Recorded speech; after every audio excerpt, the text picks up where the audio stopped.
Hello everyone, and welcome to our latest developer update stream. Today we're going to be getting into everything coming with Season 9, Sins of the Horadrim in Diablo IV.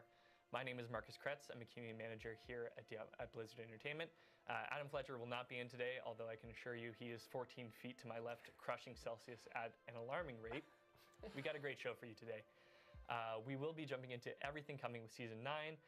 We've got a familiar cast of faces here today. We've got some lovely people. Today I'm joined by Miss Aislinn Hall. Aislinn, do you want to introduce yourself and tell everybody what you do on the Diablo team? Yeah, absolutely. So hi, I'm Aislinn. I am a systems designer working on the final design team. Typically, I work on seasons. Hi, I'm Charles Dunn. I'm a class designer working on the final design team, also working on seasonal updates for all the class design stuff. Hell yeah. And coming in hot all the way from downtown Albany, New York, Mr. Dan Tangway, welcome back to the stream. Hey everybody. Yeah, thanks. Good to be here. So I'm Dan Tangway. I am the design director for live services. Nice. And, things aren't too hot in Albany these days, Dan? It's cooling down. There was a heat wave earlier. Electricity went out. No AC. No fun. Well, AC's back. We're good to go. We're good to party. Yeah. That's fantastic. And what better to party with than, very exciting to say, we've got a Twitch drop this stream. So if you have Twitch drops enabled on your account and you're watching on Twitch, you'll be able to snag the Lacunai's Pupil two-handed Sork staff. And the really exciting part about this staff is that it's got a nice crystal kitty on the end. So if you're a big cat fan like myself, you can watch this stream or any other eligible stream in the Diablo IV category for 30 minutes and you'll be able to claim that. We do have some FAQs for Twitch drops on our blog that announce the stream, so if you're having any issues, go and check it out. And no, you cannot watch the stream muted. You have to have us unmuted and listen to our beautiful voices to collect that staff, so enjoy. To give you a little overview of the stream, it's been a while since we chatted since the Season 9 PTR. We're going to give you a bit of a refresher on the overview, what does Sins of the Horadrim bring. We're going to go through some class balance updates, some PTR changes, and then we're going to get into some Q&A towards the end of the stream. And so in terms of what questions we're kind of looking for the Q&A section, you know, something like what are the goals of seasonal class updates is a great question. Anything that's really speaking broadly, you might want to hear from chat. He said, how we do do they prefer affix or affix changes? You can go check it out. Some other things to chew on for that. But yeah, stick around towards the end of the stream. What kind of the community team will be grabbing your questions. He said, you know, do they prefer affix or affix? So yeah. But without further ado, some other things to chew on for that. They've been sinning. How have they sinned? We're going to find out. The community team will be grabbing your questions. Dan Tangway is going to walk us through everything coming with the season and tell us what the Horadrim have been up to and why are we dealing with their past choices. How have they sinned? Yeah, we're going to find out. So Dan Tangway is going to walk us through everything coming with the season and tell us be pretty familiar to a lot of you, but that's going to cover all of what Season 9 contains. Yeah, let's do that. So it is a lot. So Season 9, Sins of the Horadrim. First up, you're going to get a new quest line, new seasonal quest line. I'm going to go over a little bit about the premise behind that. Season 9, Sins of the Horadrim. I get through this massive list of things. You're going to get a new quest line. Next up, seasonal content. So, I'm going to go over a little as you saw in the PTR, we've got Horadrim Spellcraft, and we've got Horadrim Jewels. Both of those systems are pretty deep. Next up, I'm going to kick it over to Aislinn. So, after I'm done, as you saw in the PTR, chat through those. We've got we also have a new season journey pet. We've got Horadrim named Dante. Those systems are he's a good dog, and I'm going to kick it over to Aislinn after I'm done. But chat through you'll be available. As we'll have a new reliquary rewards, which I feel are pretty self-explanatory. He's a good dog. But then we're really excited to bring to you some permanent updates to the game as well. You'll be available. This is something we've heard a lot of feedback from y'all on, and we want to make sure that we're delivering it moving forward. Really excited, and that's making sure that whenever we make updates to major systems, that those updates this is something we've heard a lot of feedback from y'all on, and the Eternal Realms. Sometimes we'll call this Evergreen, and that's making sure that at any rate, we make updates, a lot of updates to Nightmare Dungeons that apply to both realms. And the Eternal Realms. We're going to talk a bit about Horadrim Strong Rooms. We're going to talk a bit about escalating nightmares. A lot of updates to and some new Nightmare Dungeon affixes as well. We're going to talk a bit about Horadrim Strong Rooms. We're going to talk a bit about escalating nightmares and some new Nightmare Dungeon affixes as well. And of course, we will talk about the Astaroth boss battle. Now, finally, we've got a lot of new loot and class updates that are coming to Season 9. That's something that Charles is much better suited to cover than I am, so we'll kick it over to him. and we'll probably finish up with some quality of life updates. So, let's jump into story. Let's see, I think we got a graphic. Yes, we're going to start with Astaroth. So, for those of you who remember, Astaroth is somebody we have faced down before in Diablo IV, but he's got a bit of a backstory that's pretty important to Season 9. So Astaroth is the Charred Duke. He's the guardian of the Cathedral of Hatred. He serves Mephisto. Somehow, not sure entirely how, but somehow he escapes hell, and he starts laying waste, burning down Skazglen. Wants to make it as his own private hell. Now, clearly, you know, the Druids of Skazglen will not put up for that. And so they partner up with a Horadrim mage named Donan, which we will see in our next slide here. Now, Donan, here he is with those Horadrim mages, or rather, with those Druids. He's the mage. They band together and ultimately defeat Astaroth. Now, well, sort of. Because much as what happens with powerful demons, Donan decides to trap Astaroth in a soul stone and buries that soul stone deep inside the earth. And as we all know, soul stones are ticking time bombs. And so by the start of Diablo IV, that is the situation we're looking at. Needless to say, Astaroth escapes. We defeat Astaroth as the Wanderer. Donan suffers some pretty tragic losses, including his life. And so in Season 9, this is our starting point, and there's something else going on. Something else is stirring in Skazglen, and it's up to us to discover what's going on. So we are going to partner up with Briona. I believe we've got a image of Briona next. Now, Briona is a druid. She's got some history with Donan. She doesn't particularly like him. And so you'll learn more about why that is as you're traveling with her. And your first stop on your travels is up to Eldheim Keep, where there's been a lot of demon activity and you need to save some villagers. And at Eldheim Keep, you're going to make some pretty important discoveries for this season. I think we have some footage of that. So up in Eldheim Keep, you're going to be entering the keep. And on the floor, where there's some demons fighting over it, you're going to see what is known as a Horadrim Wayfinder. And this Horadrim Wayfinder is pretty special. It's going to help you figure out where there are Horadrim secrets buried deep within Nightmare Dungeons. And it's going to tug you in those directions and provide you clues and hints. So we'll see a little bit of that in action right now.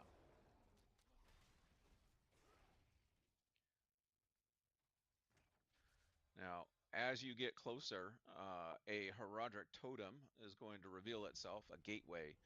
And upon clicking it, you've got to fight a couple of enemies that are guarding it. But ultimately, you're going to discover that it opens a portal to an unknown part of this particular dungeon. So once we're defeating these enemies, we'll see the portal, and then we're going to jump right through.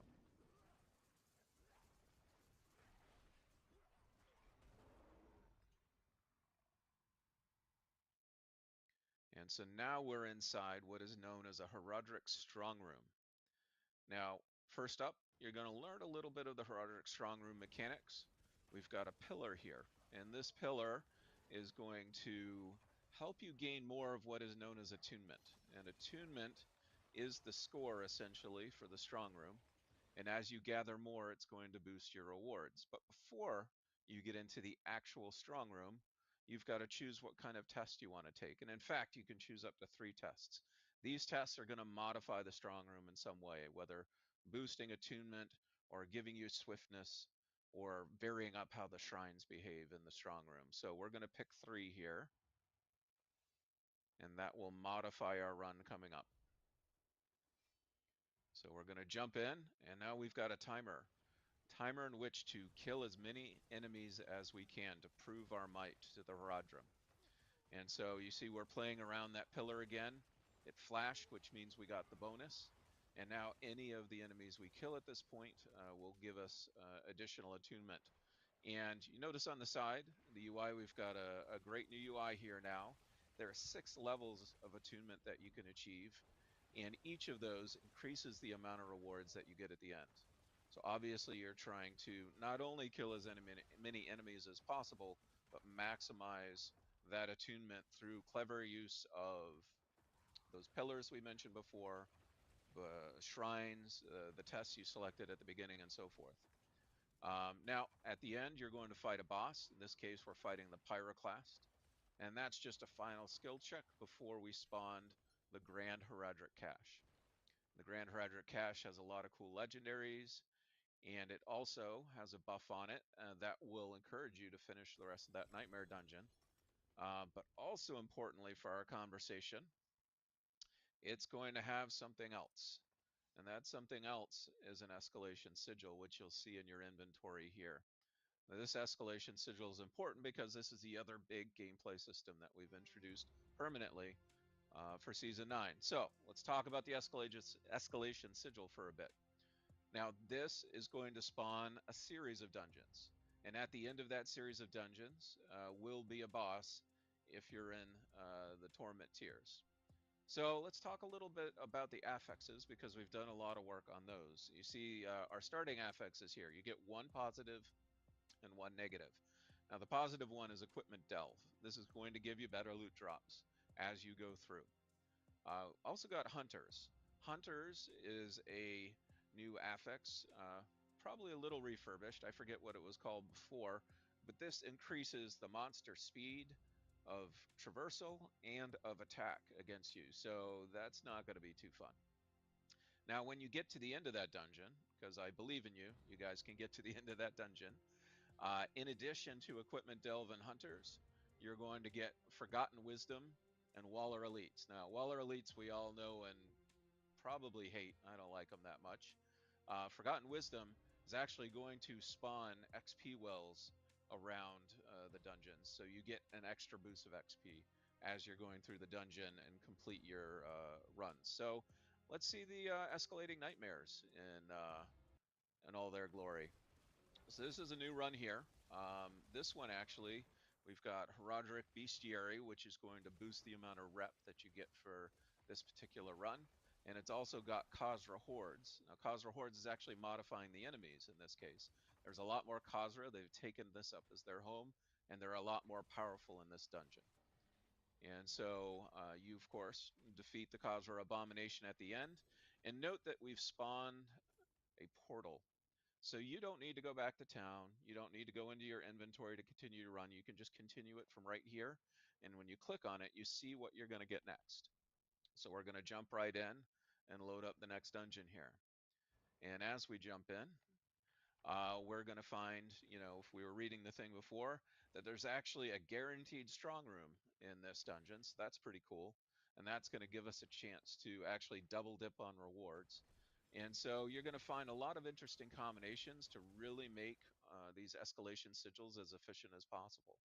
But ultimately, you get through your run, and you're going to be able to fight Astaroth, especially since we're in Torment 3. So here is the clip of the Astaroth fight. Now, when we were looking at Astaroth, we thought to ourselves, well, we're having a rematch.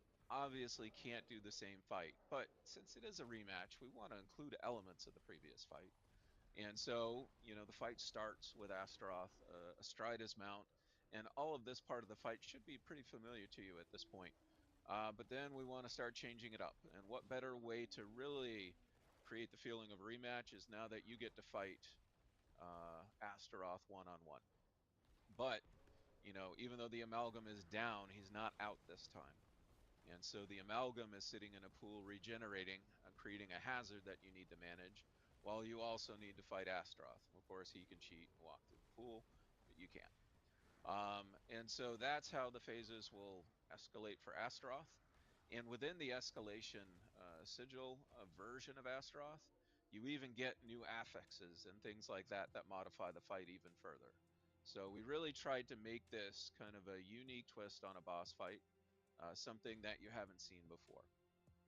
And with that, I think I am done covering the Nightmare Dungeon section of this update. So I'm going to kick it over to Aislinn, and Aislinn is going to go pretty deep into spellcraft and jewels. Yeah, absolutely. Thank you so much, Dan. And I'm so excited to go into those nightmare dungeons, those strong rooms, and especially the escalating sigil dungeons, because it's going to be a freaking huge burst of rewards. It's going to be great. It's going to be hard, too. Those Waller elites are going to be a pain. Yeah, especially when the affix stack up run over run throughout the escalating nightmares. It's going to be quite intense by the end. It can get very intense. The boss fight will be crazy. So yeah, now these are going to present their own sets of challenges. So of course, we need to utilize the Horadrim's power in order to overcome those challenges. So with Season 9, we have Horadric Spellcraft. So there's a lot of different components to Horadric Spellcraft. So we're going to go over a quick overview and then dive a little deeper into how exactly it works. There are 3 different things that comprise the entirety of your Horadric spell. You're going to be crafting a Horadric spell in Season 9. You're going to need a catalyst. The catalyst is effectively the core of the spell. It tells the spell that it's going to be a celestial storm of stars, or it's going to be a beam of arcane energy that disintegrates your foes. And then secondarily, that catalyst needs to have a damage type. So you need to infuse it with one of 5 different elemental damage types. These can be fire, lightning, frost, and poison. And finally, there's Arcana, which are just like extra bits and baubles you can add to go even further into the elemental damage type of the spell. And it also gives it some nifty extra effects too. And then finally, there's Arcana, which are just like extra bits and baubles you can add to go even further into customization. So like you can probably imagine, this is the build your own spell kind of power. And each one has a ton of unique utility as well. You're going to be able to disable various enemies' elite affixes. You're going to be able to garner powerful effects for your own build, like vulnerable or crowd control. There's tons of stuff you can do with it. So without further ado, let's jump into how exactly that works and how you'll be slotting it.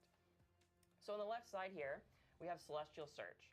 That is the tooltip for one of the 5 catalysts that you can actually equip. It is the one that causes a star storm to fall on enemies. On the right-hand side, we have the Smoldering Ember, which is an infusion. So this will make Celestial Surge a fire version of the catalyst. So you will need to slot Celestial Surge, and you're going to have to assign it to one of the skills on your hotbar. So in the middle section, and we'll have a video to kind of show this, but basically you assign Celestial Surge to one of your own skills, and when you use that skill, it invokes Celestial Surge with the Smoldering Ember infusion applied to it. So let's take a look at what that actually looks like. So here we are kind of tinkering with our Horadric Spellcraft in the UI. We're going to equip Celestial Surge, and we're going to assign it to our rightmost skill, which in this case is Lightning Storm, I believe. So whenever we cast Lightning Storm and Celestial Surge is off cooldown, we are going to cast Celestial Surge in addition to channeling Lightning Storm. Now, we can't use Celestial Surge, like I said, unless we have an infusion equipped. So we are also additionally going to equip Smoldering Ember and make that Celestial Surge a fire version of itself. And Dan, luckily for you, this makes it so it destroys Waller elites as well. So for anyone else out there that also dislikes Waller elites, this will cause Celestial Surge to break those walls down, which is pretty great. It will also turn off Chilling Winds as well. So yeah, now we have a functional spell. So let's go in. We're casting Lightning Storm, and we also see these stars falling.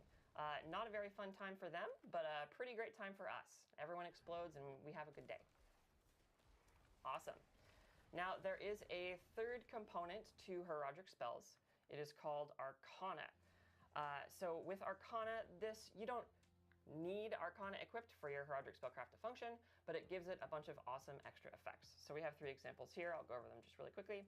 We have the Sapping Crux. It causes your catalyst to also apply Vulnerable for a pretty substantial amount of time, so you can effectively solve Vulnerable through this system. We have Reactive Ooze, which causes you to generate a pretty substantial amount of your resource every second for the next 10 seconds, so you can potentially solve your resource through that. And then we also have Sharpening Gizmo, which will blast people for quite a bit of physical damage and increase the lucky hit chance of your catalyst. Spoiler, your catalyst has a lucky hit chance, which can be really, really useful. Now, we also have some fancier Arcana. These examples are Magic and Rare Arcana, but the Nightmare Orb is Legendary. So Legendary Arcana is a bit different in that each of their effects differ based on which catalyst you apply them to. So these 2 tooltips might look the same at first glance, but they're actually for 2 different catalysts in the game. The left-hand side one is specifically for propulsion.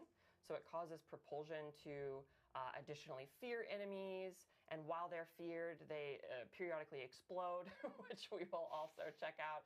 It sounds very scary, to be honest.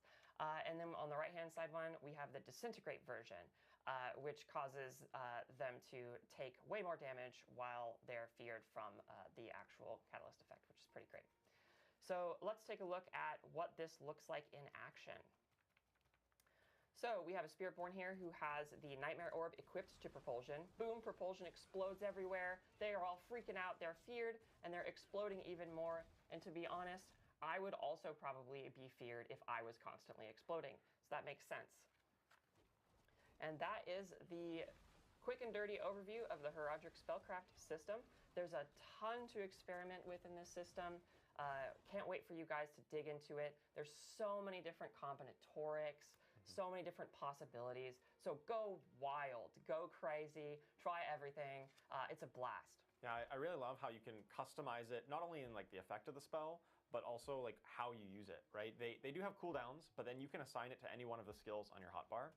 So if you just like want to save it for a specific utility moment, right? You've customized it in such a way that, hey, it solves those Waller affixes, right? Yeah. And that's what you want to use it for. You can make sure it's assigned to a cooldown that you're going to save for that right moment.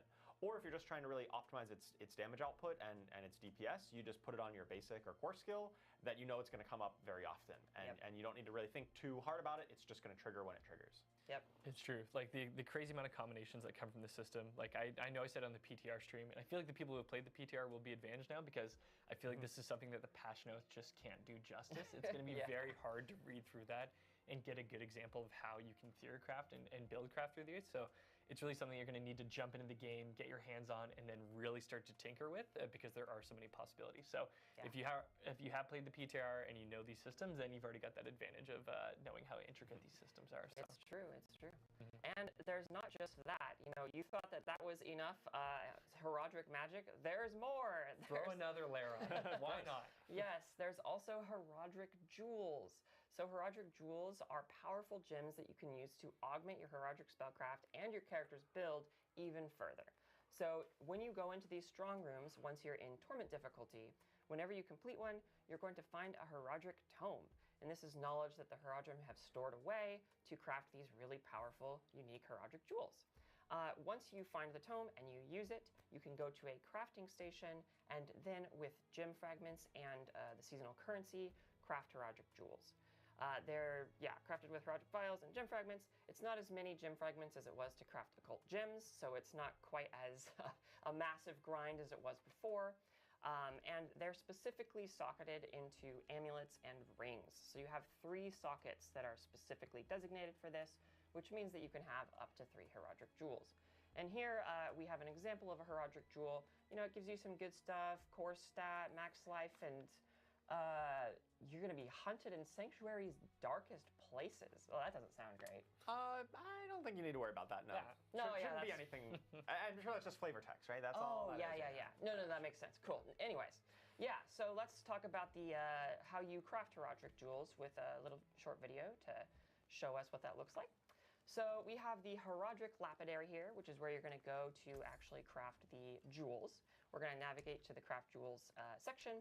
We have them neatly organized among different categories to help you just, sift through it all pretty easily. And we have quite a few of these. You know, I think there's 16 in total. There's 16 Horadrim jewels. So whenever you go into a strong room, you're going to find more tomes, which is going to let you craft more, and then yada yada.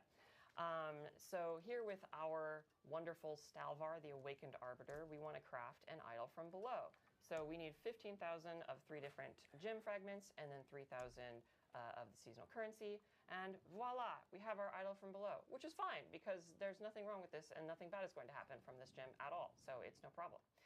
You'll also notice that it gives you bonus armor and resistances, so you're not actually missing out on any of the bonuses you would typically get to your defense from normal gems being socketed in those slots. But yeah, so wait, what's this? It sounds like the idol from below is actually I'm hearing not great. That's not actually just flavor text. It might be functional. Oh my god. Oh no. Okay, so when you have the idol from below equipped, sometimes mummies will spawn. They're the jewel guardians that are guarding this jewel. and they will attack you, and they can be very scary. So be very careful if you decide to equip this jewel, especially if you're playing hardcore.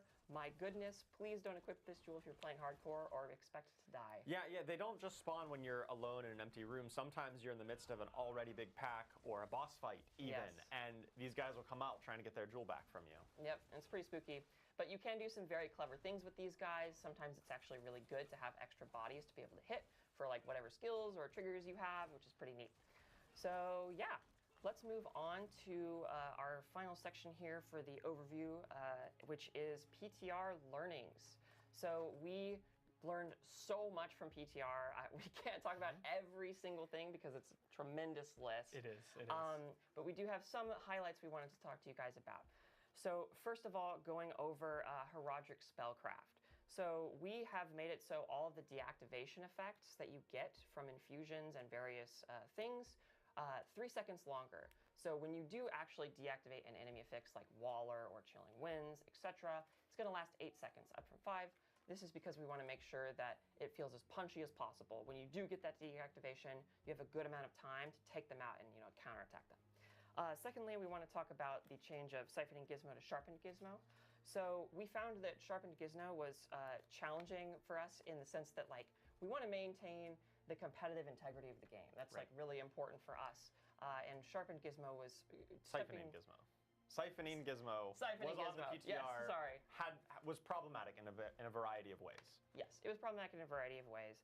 And we also saw the Sharpened Gizmo, which is the new one, as an opportunity for a more physical-focused Arcana, because we knew that that was kind of missing from the PTR, and we heard a lot of feedback about that. The next thing I want to talk about is the propulsion teleport change. So this effect caused you to be able to teleport effectively infinitely in a lot of builds. And it was transformative, and so transformative to the point that it was actually stomping on build identity in many cases. And we really want you to experience the full breadth of what different characters can offer in Diablo IV. We don't want it to all be condensed down to one thing, right? Yeah, when you're playing a different class and a different build, you want your gameplay to feel meaningfully different. And these, the Horadrim spellcraft here is kind of a complement on top of what you're already doing. It's a unique utility. It's an interesting wrinkle to your build. Yes. And on the PTR, we found that this particular teleport propulsion interaction was basically eclipsing everything else. Yep. And every single build, if you just looked at a clip of different people playing different classes, it looked identical. Yeah. And that's not exactly the kind of gameplay that we think is healthy for Diablo IV. Yeah, we want to make sure every build has a different silhouette and feels very different and textured. So that's really important to us. Another thing I want to talk about is that Disintegrate has a much wider area now. So before it was kind of a tiny little beam between you and the Disintegrate thing, but now it's much bigger. So you should be able to disintegrate many more enemies with it, which is great. And then beyond that, there are tons of miscellaneous changes to Horadrim spellcraft. So go read the patch notes after this and check it all out.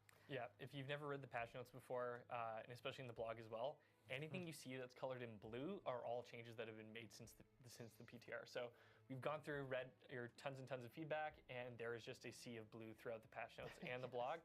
Patch notes will be publishing following the stream, so go check those out and check out all the blue, because those are all the changes that you've all influenced. So thank you so much. Absolutely.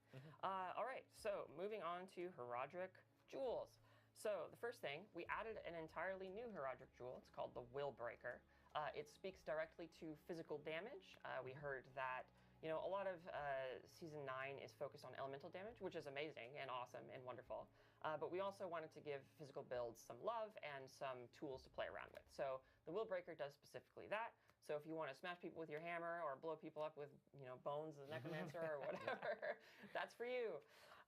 And then secondarily, Liminal Echo, which is the cheat death jewel, will not be dropping in hardcore. We heard a lot of feedback from the hardcore community that it maybe went against the philosophy and the spirit of hardcore. So we really wanted to respect that. And this is also an ongoing conversation about what is the spirit of hardcore. So please keep giving us feedback about that. It's been super helpful, and we want to hear more from you. And then finally, of course, there are also many more Horadrim jewel changes, more miscellaneous stuff. So again, after this, go read the patch notes. And with that, I believe I'll be passing it over to Dan to talk about a myriad of changes with everything else. Yeah, a myriad. So y'all had a lot of feedback on the Nightmare Dungeon updates. So I need a piece of paper to read them all off. I can't keep them all in my head. So first up, let's talk about the Horadrim strong rooms a bit. So the Horadrim strong room UI was not clear enough. And so we added a new UI to the Horadrim strong rooms. We added extra kill count messaging and extra timer warning. So it plays much, much tighter now. And when you enter it, you should be able to pretty much pick up what's going on. Now, we're not going to tell you how to get those high scores, but the fact that you should be getting a high score should be pretty apparent now. Pillars didn't feel great. You know, you had to stand in one spot for a long time in order to get the bonus.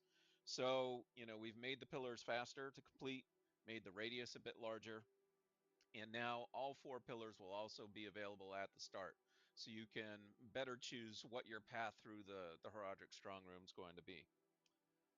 We also heard from a lot of you that the strong rooms really didn't support blasting well enough. And that comes in 2 flavors. It comes in challenge, and then it comes in the fact that strong rooms were overstaying their welcome a little bit. So we've added a pit-style death penalty. If you die, that timer is going to get knocked down, and you're going to have less room to earn.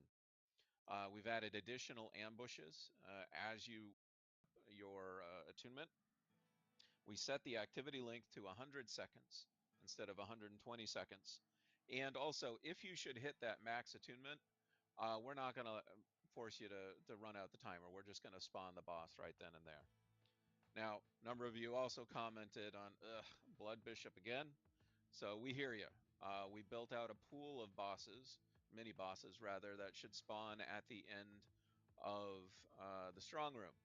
And there's actually going to be a surprise or 2 in that pool as well. And then finally, there wasn't enough incentive, we thought, for you to actually complete the Nightmare Dungeon after doing the strong room. So we've added a buff. Now, if you remember from the footage, you saw the Grand Horadrim cache. It actually had a buff symbol above it.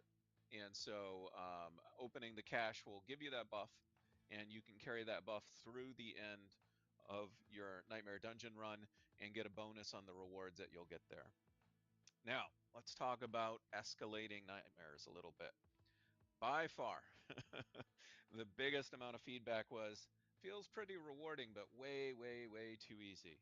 So we have gone and made it more difficult. We have scaled the difficulty by several pit tiers every floor you advance. So just naturally, things are going to get harder, and you're going to have to push a little bit more and more. We've increased the amount of health and damage for Exalted Astaroth and the Amalgam.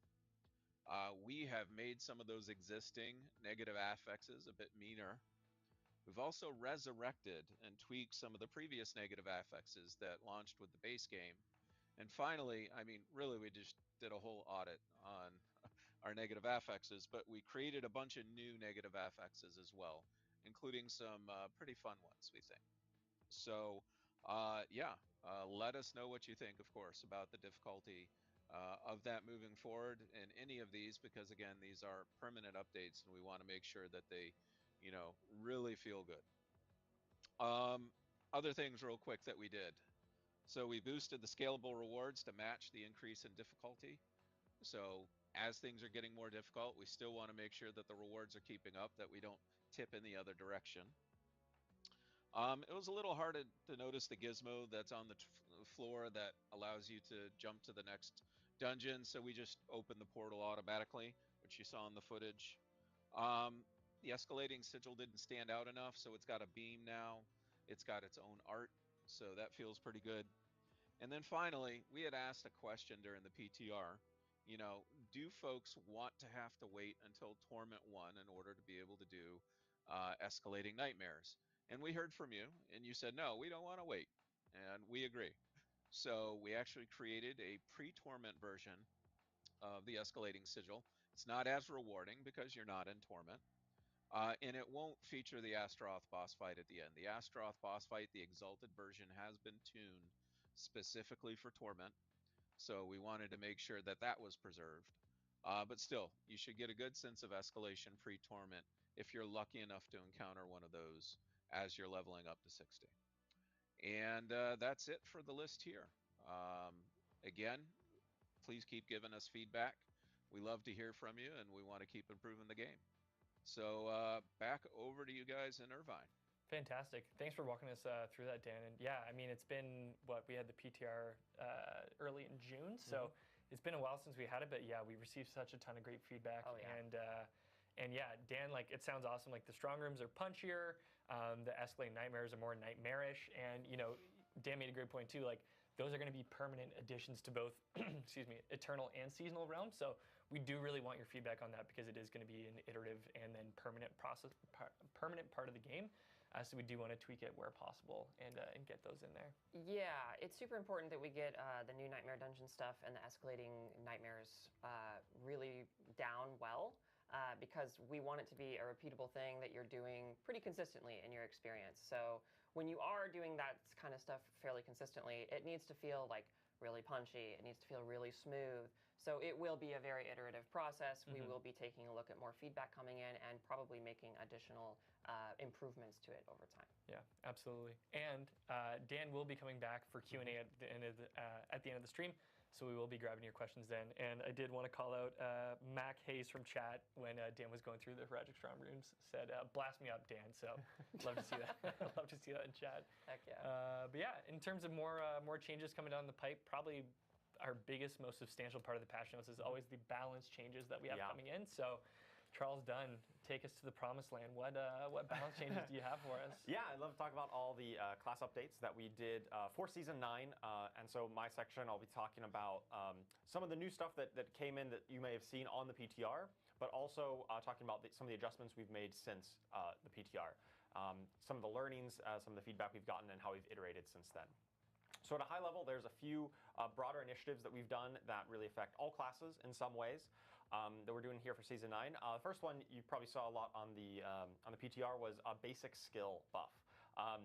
Listed about basically every basic skill in the game, and most of them were buffed rather dramatically. Some of them 2 or 3x their damage increase. The impetus here was that we wanted to look kind of comprehensively at the game as a whole, the wider balance, and think, you know, are basic skills really fitting where they should in terms of their overall damage output and how they fit into builds, and really they were just like well behind the curve. Yeah. We want them to feel much more impactful, be a bit more, you know, feel better when you first get them, but also be easier to kind of build around as you go and build up your character. We buffed up the baseline versions of a lot of these skills, but we did take a look at some of the legendary and unique aspects that interacted with them. Our goal wasn't to be like, oh, basic skill builds, you know, kind of like we saw with Spiritborn and Barb in the past. We didn't want those to be like, oh, here, this is we're making them the new meta. Yeah. This is more around like rebalancing the whole game as a whole. And we started with basic skills, trying to establish a firm power budget for them. And we're going to be looking and doing these kind of passes on other categories of skills, such as core skills, ultimates, etc., in future seasons. That's going to be like an area of focus for us moving forward. We're just starting here with basic skills. Yeah, it's like a health pass, really, on basic skills, and we'll be taking more looks at more categories. Right. With the from the PTR, one big thing we noticed was that Pain Gorger's Gauntlets, one of the unique items that really empowers these basic skill builds, was definitely not living up to its billing. It didn't crit or overpower whenever its damage kind of echoed out, and it's supposed to be like a multiplier on your basic skill damage, but really it fell a lot short. So we've made an update so that now Pain Gorger's Gauntlets is going to be able to crit and overpower just like your basic skill damage. So that should definitely be a huge boon to those types of builds. Yes. Speaking of overpower, though, overpower was overpowered, and we have done some nerfs to it. For the past few seasons, overpower-based builds have been definitely dominating the top of the meta, and it was definitely crowding out builds that really couldn't utilize that, things like dot-based builds or others. Yeah. So with that in mind, on the PTR, we tested an 80% reduction in the additive damage calculation of overpower.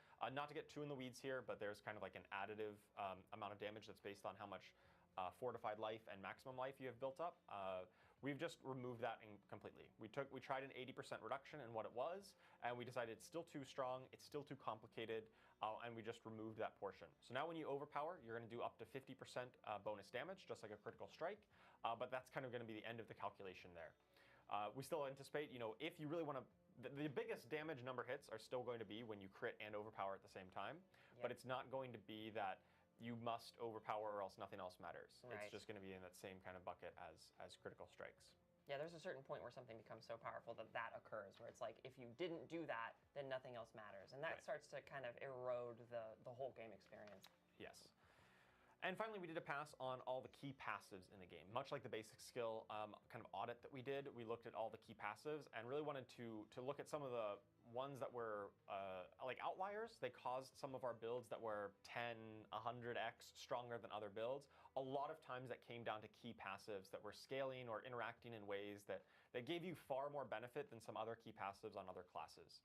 And so some of those ones that had kind of that uncapped scaling, we added in caps to make sure that they don't get completely out of control. And ones that were like definitely underperforming, we did some rather substantial buffs to them to help bring them up to kind of parity across the board. So definitely I'll be touched on that a little bit later as we get into individual classes. So let's get on to the individual classes, starting with Barbarian. So our goals for Barbarian this season is definitely a meta refresh on exactly the Barbarian meta. For the past few seasons, we've seen a lot of Earthquakes, a lot of Dust Devils, a lot of the summons being really dominant. And those are cool, but a lot of the Barbarian's core fantasy is around hitting people with weapons. And so we decided, okay, we need to do some nerfs to Earthquakes and some of those other effects that aren't quite as physical, hitting with weapons, and buff up things like Whirlwind and Hammer of the Ancients that are a lot more core to Barbarian's base fantasy. Absolutely. With that in mind, we also got the new unique item, the Hooves of the Mountain God. Let's take a look at that here.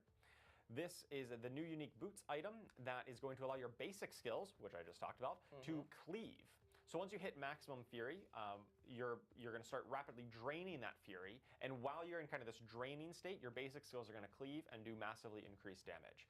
And luckily, you're spamming out your basic skills. That is going to restore your fury and allow you to keep in this state as long as you stay in combat and stay fighting enemies. Yeah, and what I really love about this specific unique is that typically you try to solve your resource in a build, but with this, you try to stack as much of it as possible, so you can stay in the mountain god state or whatever you want to call it as long as possible. Yeah, and you got to stay in combat. You got to stay hitting people with your basic skills to keep it going.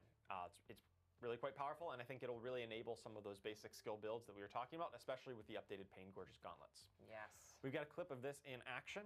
Barb walks up to a big old pack of skeletons, hits them with bash. Good old bash skill cleaving through the hordes and throwing them against the side of the canyon here.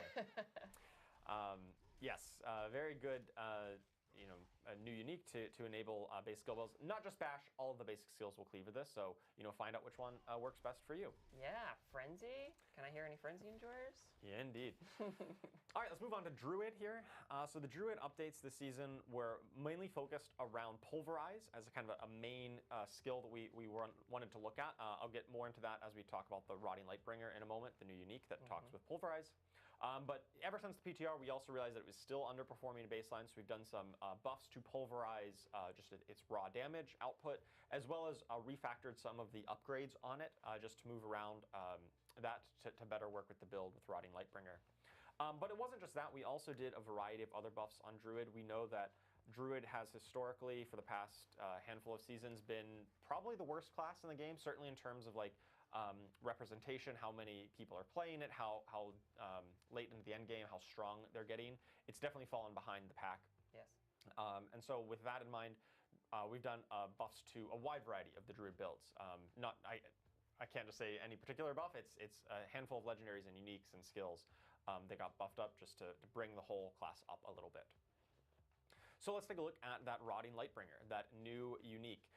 We did see this on the PTR, but it has been rather substantially reworked since then. We heard a lot of feedback that it wasn't quite as usable, it wasn't as good as it could be. So the new version of Rotting Lightbringer says that if no puddle is around you, then Pulverize is going to form a puddle of poison that guarantees its own overpower and deals a massive amount of its normal damage as poisoning over time.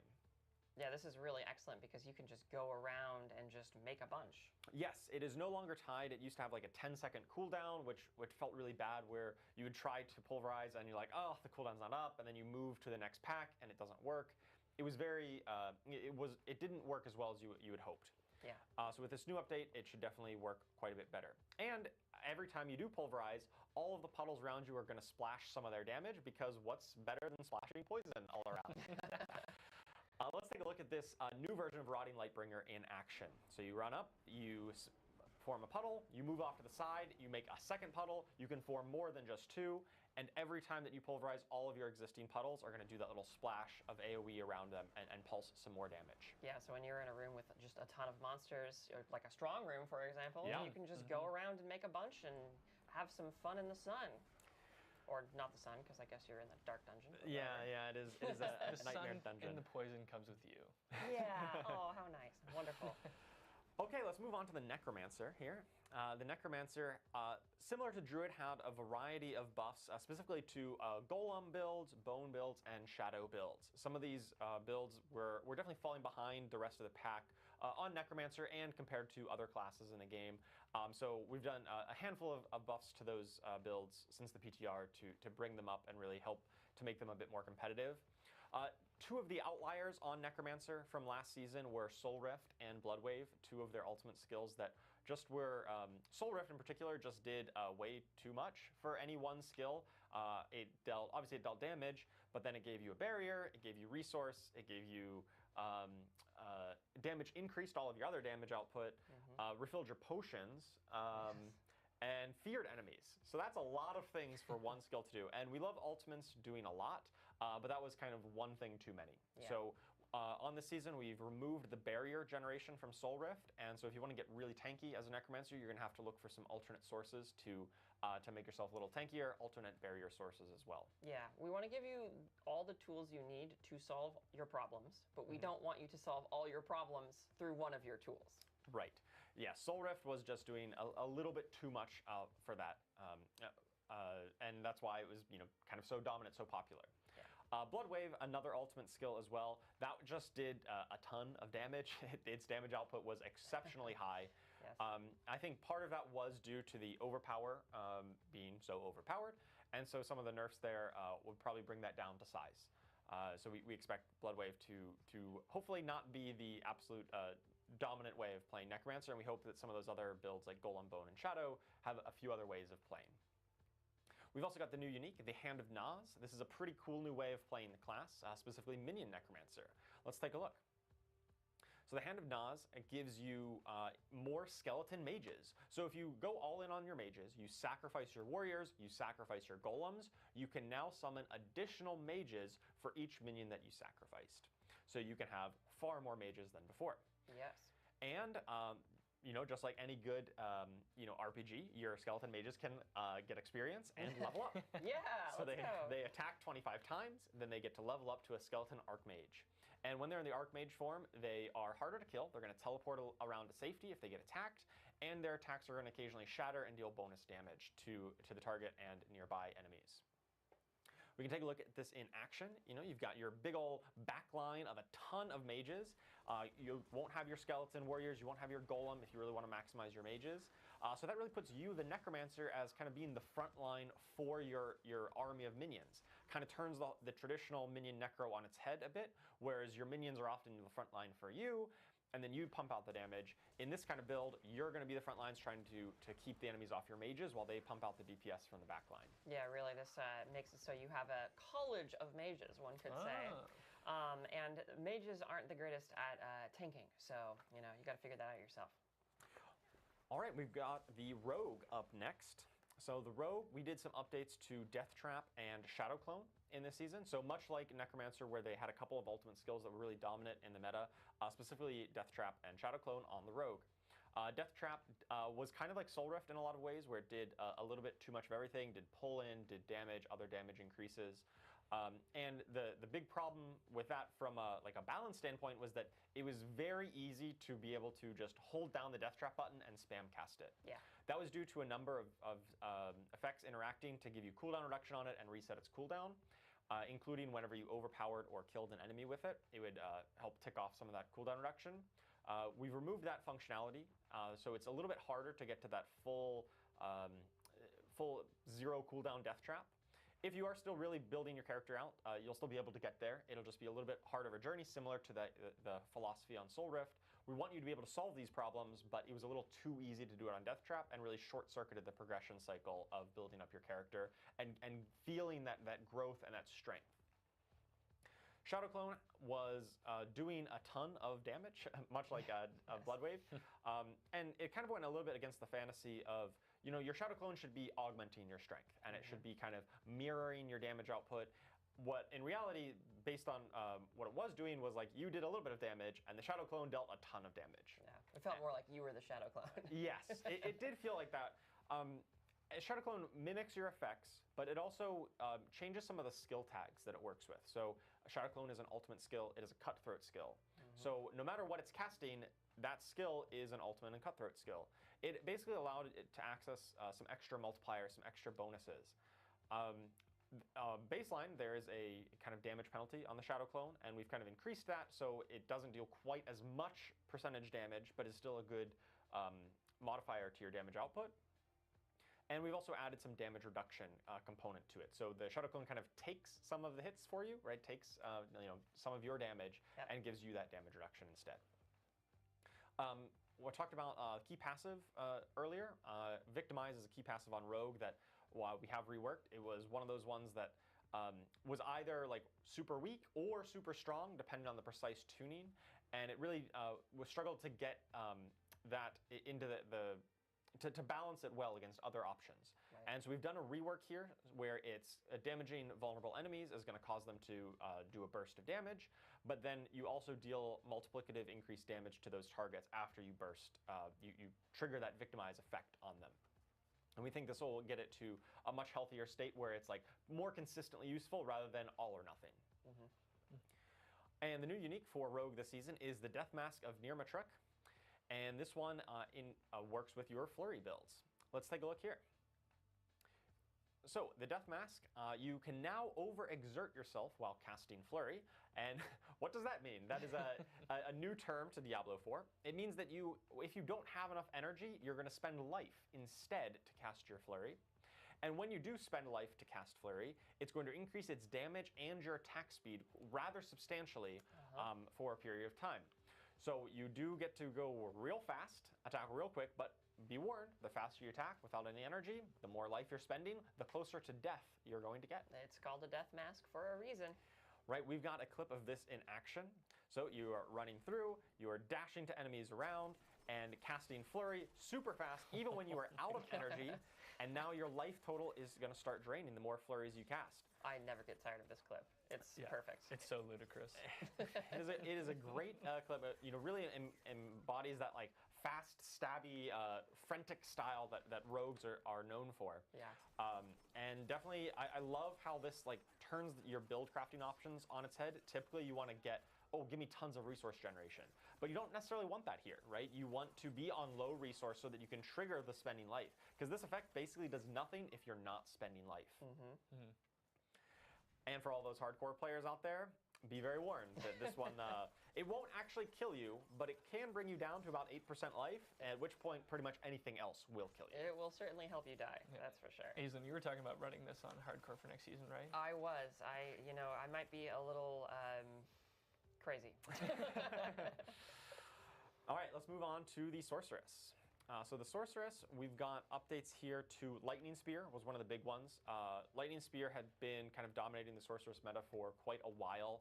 It was like really the premier build for a long time. And this had a really interesting situation where out of the box, Lightning Spear was kind of terrible, right? You look at this skill and you're like, okay, how much damage does it do? How many enemies does it hit? What's its cooldown? And you're like, oh, this is awful. Like, it doesn't do anything. And then you get Splintering Energy, the legendary aspect, and suddenly it goes from nothing to best skill in the game. Yeah, and we don't want skills out of the box to feel useless. We want them to feel powerful and good. And we also don't want aspects to have to carry that much weight on their shoulders. It's not good for either the base skill or the aspect. So in this season, we've buffed up the base values of Lightning Spear rather substantially. I think it was like 4 or 5 times increased damage. But we've looked at the Splintering Energy legendary and brought that down rather substantially. To be clear here, our goal is still that Lightning Spear, we do not want it to be the best way of playing Sorceress. It has had its time in the sun for a few seasons now. It's really been, I think it's it's time for some other options to rise up and be like some of the stronger builds on Sorceress. We still want it to be a viable way to play. We don't want to completely kill it to nothing, but it shouldn't be the absolute dominant or strongest way to play here Sorceress moving forward. To that point, we've updated Icefall and Firestarter. Icefall is a legendary Paragon node that works with your Frost skills. Those cold skills are going to do quite a bit more damage with this. So just some numerical buffs there. And the Firestarter, that's a legendary aspect that works with your flame skills. You know, the other two builds outside of lightning on Sorceress. Firestarter previously just did kind of a chunk of moderate fire damage, but wasn't anything special. Now it also gives you multiplicative fire damage, which is really good if you are picking, say, the Fire Infusion Catalyst for your Horadrim spellcraft. Oh, true. Or some crazy new unique that might be making its way into Yeah, a crazy unique like the Ophidian Iris. Oh, whoa. Let's take a look at the Ophidian Iris. This is the new unique amulet that works with your Hydra skill. It makes Hydra into a core skill, and it's always going to summon a 3-headed Hydra, and those Hydra's attacks explode on impact. Now, previously, you could build up effects that gave you more heads to your Hydra, and for every head above 3 that your Hydra would have had, instead it grows in size and deals multiplicatively more damage. We tested this out on the PTR, and one of the big points of feedback was that there's kind of 2 ways of building Hydra. You can build with more crit focus, like crit and fire, or more burning damage focus. Yeah.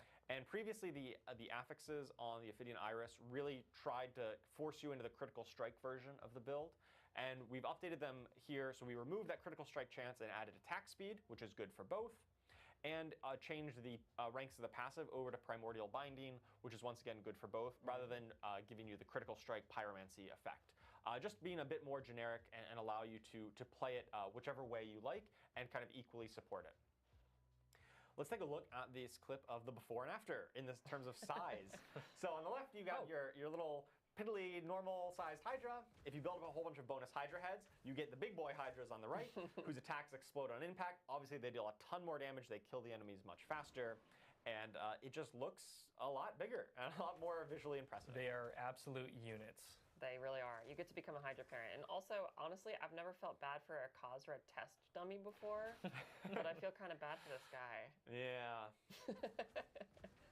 I'm really looking forward to playing with this one on next season. Yeah, this is exactly what I'll be running for Season 9, Charles. That's sweet. All right, let's move on to the final class, Spiritborn.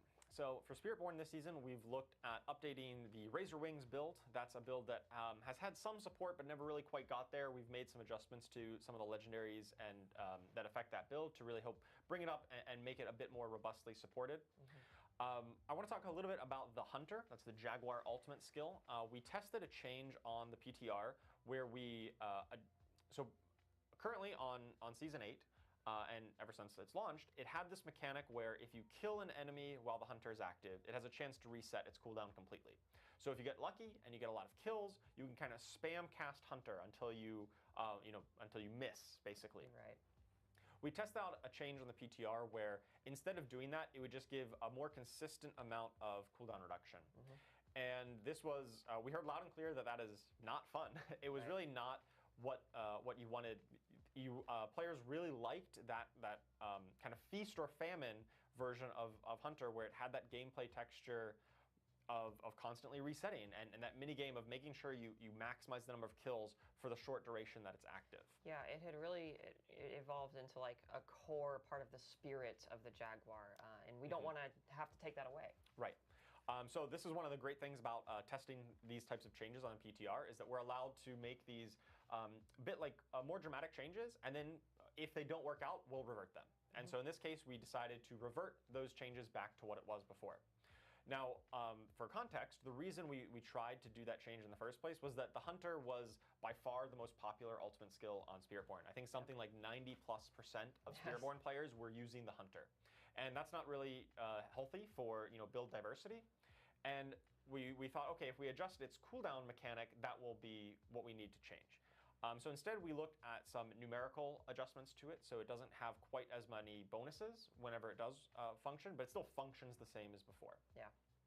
And in order to promote a bit more diversity, we've buffed up the other ultimate skill options. The other 3 Spirit Guardians now will give you other ways of giving multiplicative damage whenever you have them active. The Devourer will give you multiplicative poison damage.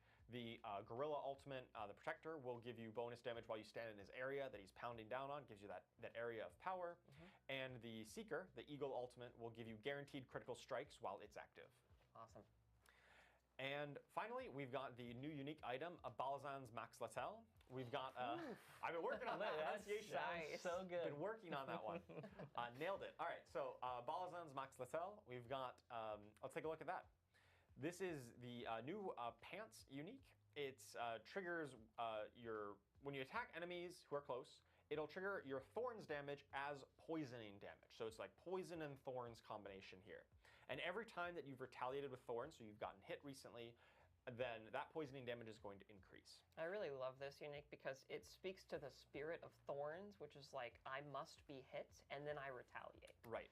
But like expands on that, which is really cool. Yeah, and it gives you more consistent value. Like if you're not getting hit, your Thorns was worthless. Now you building up Thorns is still positive offensive value, even if you're not getting hit. But of course, getting hit and triggering those Thorns is going to get you even stronger.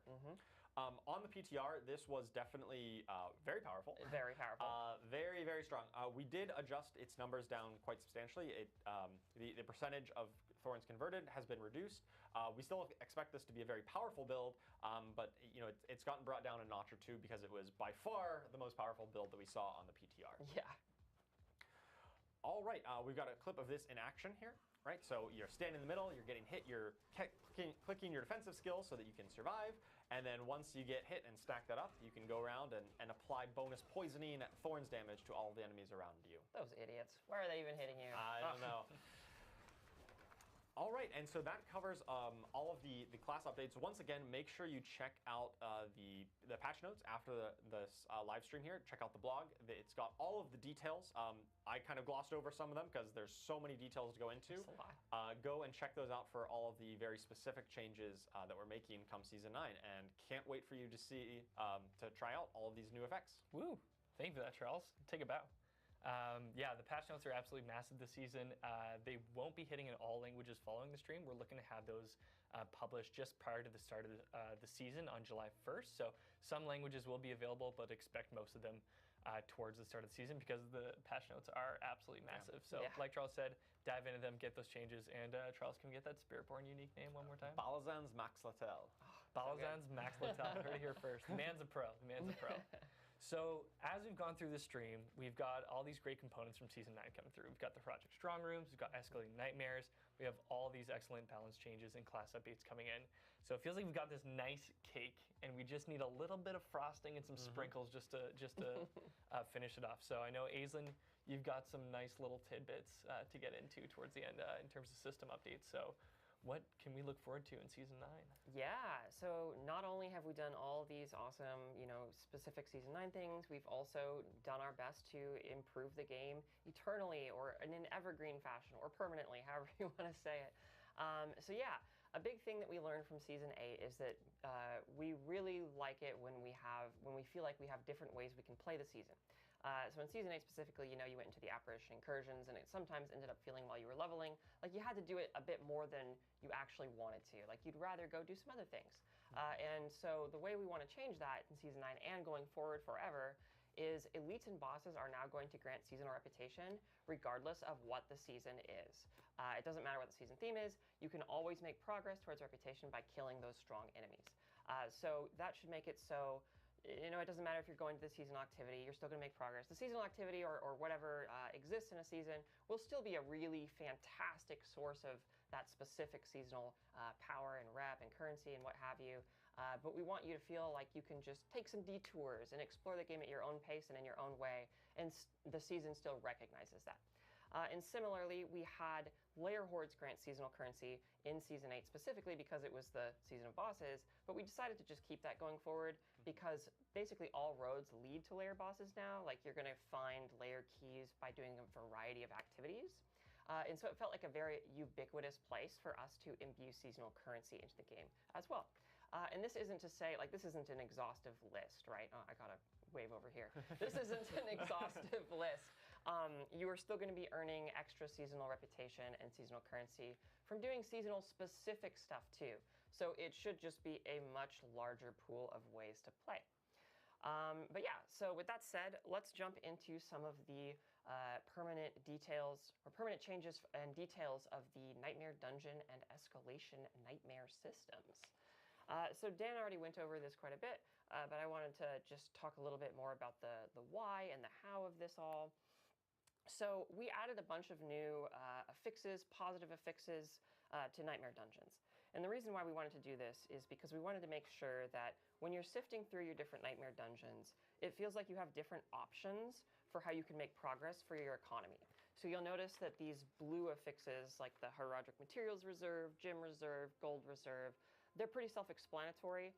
If you go into those dungeons, you are going to get more materials from the chests that appear, or more gems, or more gold. And there's quite a few of these different positive affixes. And the big impetus behind this is we really wanted you to be able to sift through your Nightmare Dungeons, find the gap in what you're currently looking for. Like, for example, if you want to craft a Horadrim Jewel and you need gem fragments, go find the Horadrim Gem Reserve Nightmare Dungeons and run a bunch of them. And so hopefully this is like a tool that you guys can utilize and really patch up those problems. And secondarily, we also know that if players are going to be going into Nightmare Dungeons much more frequently going forward, that there should probably be a lot of replayability and variety in the negative affix experience too, so it kind of feels a little different and cool. So we really took our time. We kind of rebranded, rethemed a bunch of the affixes. We added a bunch of new ones, like Dark Omen is specifically an entirely new one, so be careful going into one of those dungeons. And we also added many more of the potential elite affix, the elite affixes that can appear on Nightmare Dungeons, like, for example, Waller, Vampiric is another one. And this is all just, again, to make Nightmare Dungeons feel like there's more variety as you're playing through all of them. Awesome. So yeah, I think we can go forward here and check out what a actual Horadrim Reserve looks like. Just as a PSA, so if you go in and you're chomping through a Nightmare Dungeon, that's what a Horadrim Reserve will look like. So there will be a bunch of those throughout a Nightmare Dungeon. Make sure to open all those to get your nifty new positive affix rewards. And then on top of that, of course, we have the new permanent addition, the escalating sigils, which are just Nightmare Dungeons, but even punchier. So as Dan was saying, we made it so you're getting even more rewards from these things as you're escalating. They're going to raise in difficulty as you go through each escalation, which I would like to point out does mean that you can surpass Torment 4 with these now, which can get very terrifying. And there's also unique affixes that can only appear on escalating sigils.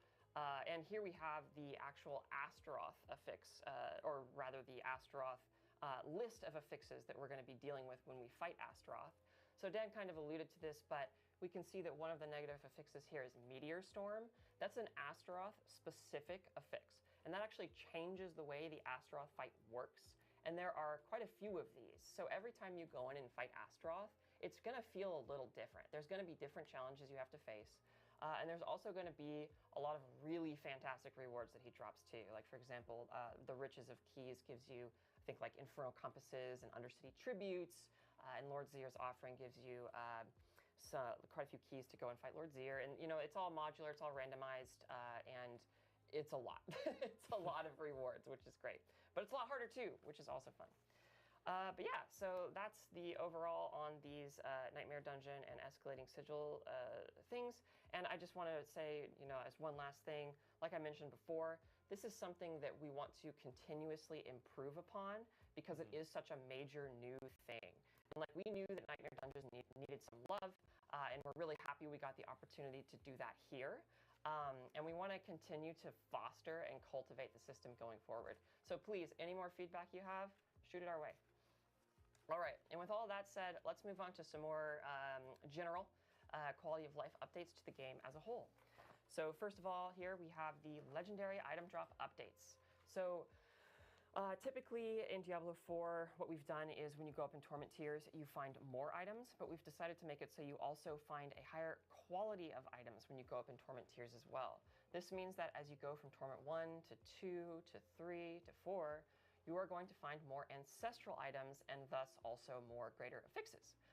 We wanted to do this because we were finding that people on higher Torment tiers, as characters were getting to 2 and 3, etc., the loot wasn't quite keeping up with the state their character was in and what they expected to receive. And so we're trying this out, and let us know what you think. And I just wanted to do a quick call out that this also applies to lair bosses. Like, it applies to everything, but I wanted to specifically call out that it applies to lair bosses, which is great because now we're going to be finding more ancestral versions of lair boss unique items too. All right. Let's move on to the resource economy. There's quite a few of these here.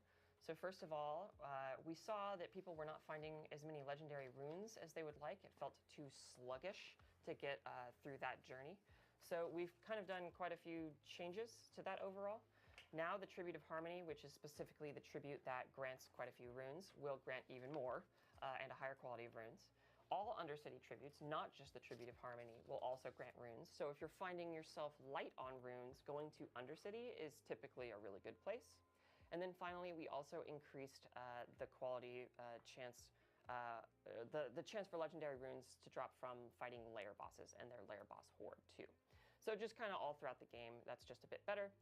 We've made quite a few improvements to whisper caches. So like the gold cache is much more lucrative. The material cache is more lucrative. The gem caches are more lucrative.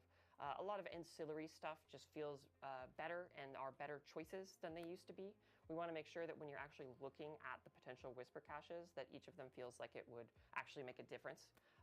And so that's the big impetus there. We have made our jewelers across Sanctuary adopt more business-friendly practices. Their cash is no longer quite as ludicrously expensive, and it also drops significantly more rings and amulets. So they're a little bit nicer now. And then Infernal Hordes also is going to be dropping more gems. And then finally, something we wanted to add here is there's going to be increased drop rate for Scrolls of Escape, specifically in Hardcore. We found that you weren't getting quite as many as we would like you to in that mode. And so we want to make sure that you have just enough to go and test yourself against those really challenging lair boss fights when you feel like your build is ready. All right, and let's dive into into our next slide here. So this is just to go over basically, this is a lot of information. So let's just talk briefly about what is permanent and what is exclusive to Season 9, just kind of as a recap. So permanent to both the Eternal and Seasonal realms, now and forever, we have the Nightmare Dungeon updates. So you are going to be finding Horadrim strong rooms on both the Eternal and the Seasonal realms. You're going to be able to go into escalating nightmares in both. You're going to find all these new Nightmare Dungeon affixes and escalating nightmare affixes permanently in the game. And of course, all the new uniques for each class are permanent. And then exclusive to Season 9 is the quest line, Exploring the Sins of the Horadrim. The Horadrim spellcraft, the catalysts and the infusions and the arcana, the Horadrim jewels, and then, of course, the seasonal reputation board and the rewards from that are exclusive to Season 9. All right, so that about wraps it up for the evergreen updates here for Season 9. And just to kind of touch on the PTR and the learnings and kind of our thoughts and our culture on PTR. So we already kind of went over the systems updates that were changed since PTR. I'll go over them again very briefly. So lair bosses now have an increased chance to drop legendary runes. There's a increased drop rate to Scrolls of Escape in Hardcore, and there was the massive pass on all things Nightmare Dungeon to improve the tuning and make affixes meaner and stuff like that. But I just wanted to take a moment to say that the PTR for us as a team is just amazing. We really cannot stress this enough. Like, when the PTR goes live and you guys start talking about the game, the air in the office is electrifying. We're all so excited to see what you guys have to say, and we're just, we're running around, we're talking to each other, we're like, oh, like, this is, did you see this? Like, maybe we should change this, or, et cetera, et cetera. And it's just great. It's great for the vibes. It's great for the game. And just a heartfelt thank you from us to you for helping us make Diablo as good as it can possibly be. Yeah, we absolutely love reading all the feedback, watching videos that people post, or posting online on social media or other places for feedback on our forums. It's really amazing to see players like trying out the new stuff and giving feedback on what's working, what's not. And then we really do listen and adjust based on that. We try to find the best ways of delivering a really high quality experience every season. And the PTR is really instrumental for us to be able to do that. It absolutely is. And like, this season was wild for PTR updates. We made so many changes, and it was just super helpful to hear everything you guys had to say. Yeah, thank you so much for that. Like, being able to have players jump in, test the content, also gives us such a better feel for how things are going to go in season launch. So then we know we can take a confident step forward, knowing that our players who are just diehard Diablo IV fans have given us their greatest feedback. And then when the season launches on July 1st, we now know that we already have all these problems addressed. We've got these bugs that are taken care of, and even just like in terms of like bugs or challenging or the unique that got entirely overhauled. Yeah. We now have that chance to make those changes ahead of time. So yeah, from the bottom of our hearts, thank you so much for jumping in and testing and giving us all your feedback, because we appreciate it and it does make this game a whole lot better. So thank you for that. And that brings us closer to the end of our show. We've got some excellent Q&A lined up for you. So we're going to bring Dan back from Albany. And we do have a few questions lined up. The first thing that we do want to ask our devs here is, for the Horadrim spellcraft, are those powers account bound? Are they partition bound?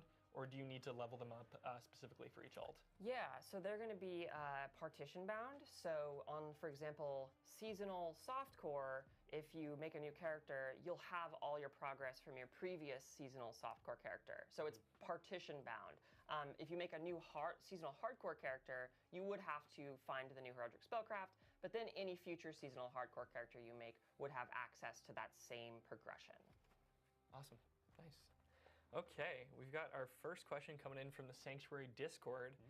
Getty asks, how does the team currently feel about boss design? Are invulnerable phases something you're looking to continue with in future bosses? And that's an interesting one, because the Astaroth fight that just came back does have some interesting mechanics that aren't quite invulnerability, but it's more of like a segmented phase. So yeah, that's something that we've been talking about a lot internally, with the new changes to the layer bosses. I think it's something that sometimes it's important, like it's cool for like the vibes of the fight if a boss has an invulnerability phase, but we also recognize that like once you get to a point where you feel like you can beat a boss, sometimes the invulnerability phase can feel like an obstacle, potentially an unwanted obstacle. And so the team has definitely been exploring some ways that we can create that similar feeling without necessarily putting a hard stop on a fight. Yeah, there's definitely some examples even already in the game where it's like, hey, if you're able to kind of beat a DPS check and you're able to get the boss like down to a certain amount or kill it before the phase, then you're able to do that. That's definitely one good example that we're definitely looking at kind of replicating in some other boss fights. Nice. Okay, Charmed Chaos. Does the strong room time count against the dungeon's completion time, or are they separate? Dan, you want to take that one? I'm thinking about this right now, and I am not entirely certain. My guess is that it does count towards the dungeon completion time, but yeah, I think we're going to have to, go back to the team and post an update online about that. Cool. I guess it's a philosophical question of, is the strong room its own realm? Like, are you, defying the logic of where you are in the dungeon? Or, I mean, you do blast through it pretty quick, which is good. But then, you might take your time leaving it or going back in to find some more goodies. So, yeah, that's an excellent question. I've got another one from Why So Blue Panda Bear. Don't be sad, Panda Bear. At Diablo, do we still get Obdicite in these escalation nightmare dungeon runs? Oh, yeah, you do. There's also even there is an affix that increases the amount of Obdicite you get. And again, also the escalating nightmare dungeon runs scale. So scale with rewards, and difficulty. But as you go up and up and up, you just get more Obdicite and the affixes become better. So if you find like the extra Obdicite affix later on, it's like showering Obdicite. It's a lot. That's unreal. That's absolutely unreal. This one's for you. Might be for Aislinn. The Bird King. Has anything been confirmed about GA or general greater affix rates going up at higher torment tiers? Oh, yeah. So that slide we had talking about the increased quality per torment, they will be going up, yes. you're going to be finding more ancestral items, and so consequentially, you're going to be finding more greater affix items and items with more greater affixes as well. Unreal. Thank you for that, Aislinn. Scream Hard at Diablo, question for Q&A. Will we start to see seasonal power systems incorporated into the base game? There have been several that I was fond of that could add depth. Yeah, I can talk a bit about that. Obviously, every season when we make some of these powers, like the Horadrim spellcraft or the witchcraft powers and the boss powers in the past, they were exclusive to that season. Yep. That being said, we are a team with a bunch of designers who are always looking for good ideas, and especially good ideas that have proven to work in the game. And so we definitely, when we're looking at making future systems and future improvements to the game, we are absolutely looking at some of the best performing seasonal powers and thinking about how we can integrate that into the game. So it's very likely you'll see some of the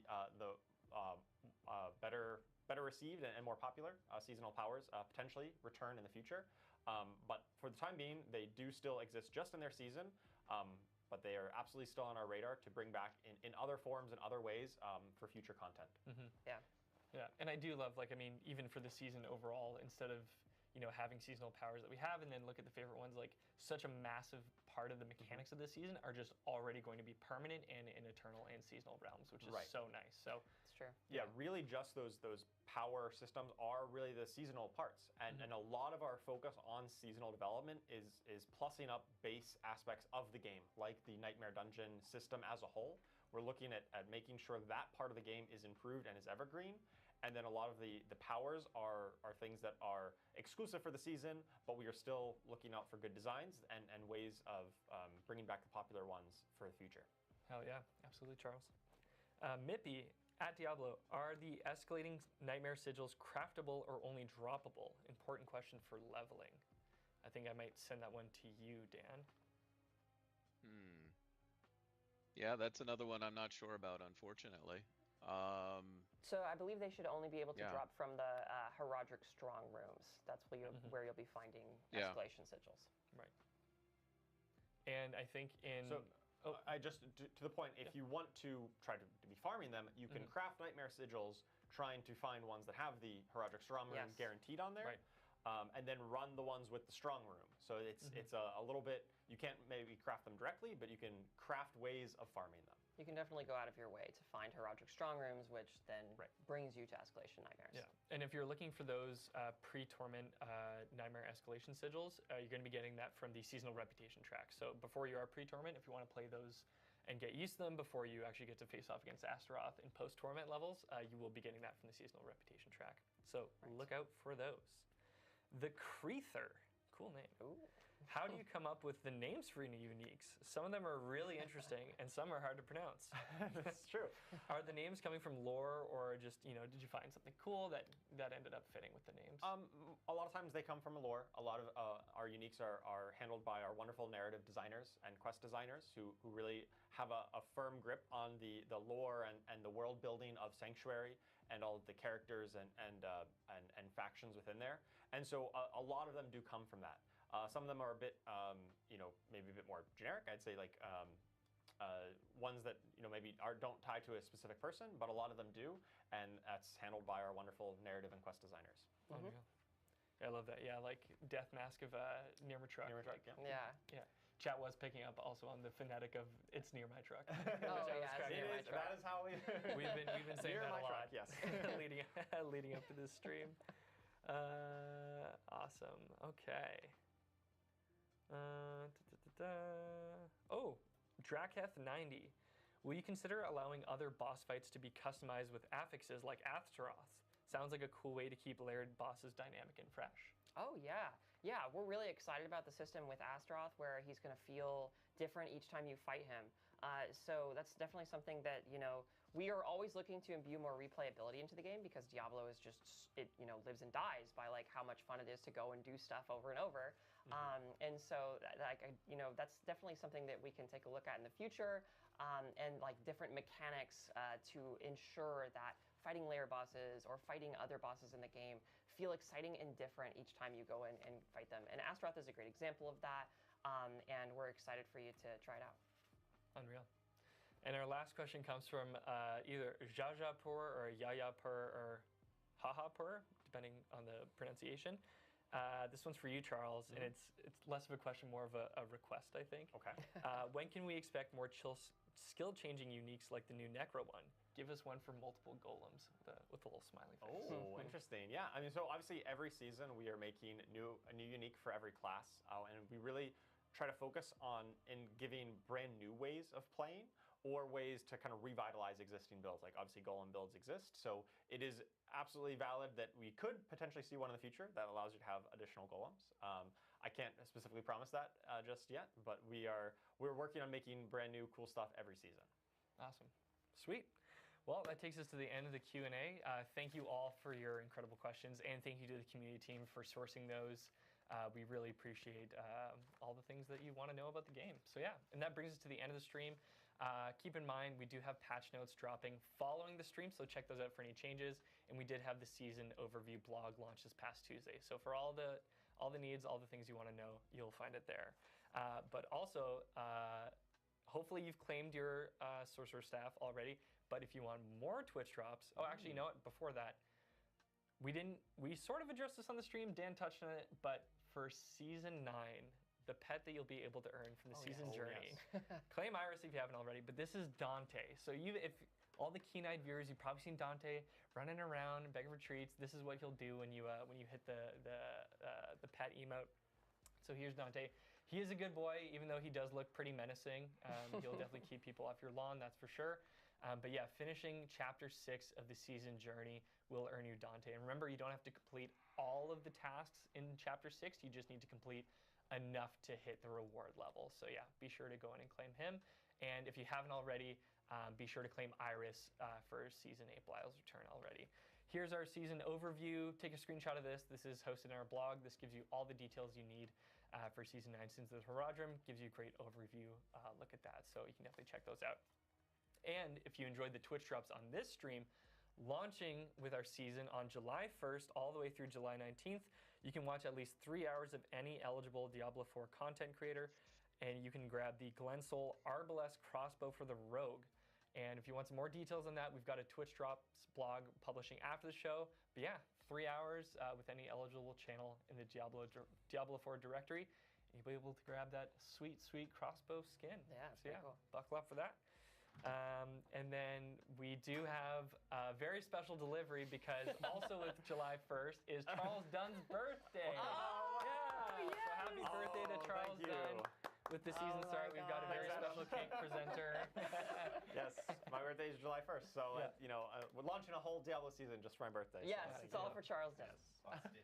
Yeah. Adam, I was getting ready for right at the end, and then Adam popped in. I was like, okay, now it's cake time. So there's Adam. Thank you so much. It wouldn't be a stream without a surprise Adam appearance. Love that. So yeah, so you can celebrate the launch of the stream, and you can celebrate the launch of the season and Charles Dunn's birthday, which is fantastic. And then following the stream, if you did have some more questions or you just want some more Diablo IV content, Aislinn Hall is going to be joining Nacho in the Sanctuary Discord for another edition of Burning Questions. So Aislinn's doing double duty today. Right after the stream, she's running back to her desk and then jumping in the Sanctuary Discord to answer all those burning questions with Nacho. And we will be rating Nacho's stream following this one, so you can stick around and just check it out here if you'd like that as well. Yeah. I do want to give a huge thank you to everyone involved with the stream. Thank you to production for putting everything together. Also, for those of you at home, thank you for being here and joining with us. I can't believe, I think Rich called it out. It's our 29th stream for Diablo IV, which is just crazy. Dan sticks around 3 hours later on the East Coast, so Dan's been staying up late with us throughout this week. So you all don't get to see how busy Aislinn, Charles, and Dan all are, and they dedicate a lot of time out of their schedule to be here. So we really do appreciate you being here, and thanks for tuning in. So yeah, July 1st, Season 9 Sins of the Horadrim is launching. Check out those patch notes following the stream, and we'll see you all in Sanctuary. Awesome. Thanks, everyone. Thanks, guys. Bye. See you.